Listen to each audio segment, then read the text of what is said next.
Okay, as I was saying, we now have 3 file cache nodes, and they need to be run in a certain order. We need the proxy sim to run first, so that the liquid sim can get that frame, and then so that the liquid surfacer can surface that geometry. Now, who wants to actually sit here, click save to disk, wait for it to finish, click save to disk, wait for it to finish? Nobody. That's who. So go to the out area, and the out area is a bunch of nodes that run either image renderers like Mantra, RenderMan or whatever, Redshift, and also geometry renderers like these. These are also outputting files to disk. So these fetch nodes are pretty convenient. We could say fetch proxy sim. They don't really do anything. All they do is they point to these things. So we can go find them by clicking this. We know the first one is in the liquid source. You can see it automatically filters out the file caches for us, which is nice.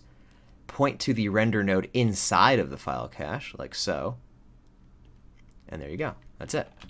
Now, if I click render, it's just like clicking render on this, which is in fact what this save to disk button is linked to. So this save to the disk button links to inside this node, this render geometry output thing. And so here in the out area, we are saying, do that. Now we have 3 of them though. We can chain them together like this.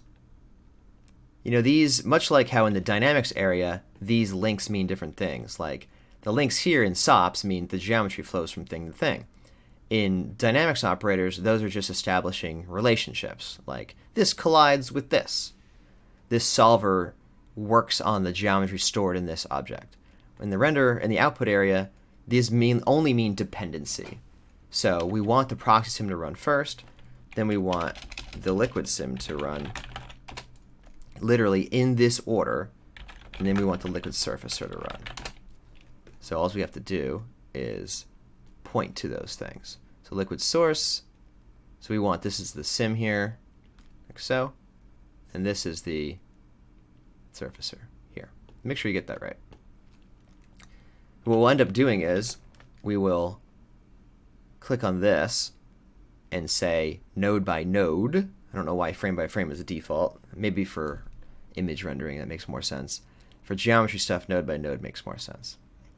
And then if I click render, it will try to render this one, but say, oh, I have a dependency. I got to wait for this guy.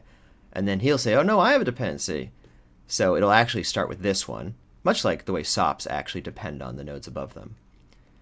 Now, to prove that this will all work, and I know we only actually ended up caching a couple of these things, I'm just going to delete them.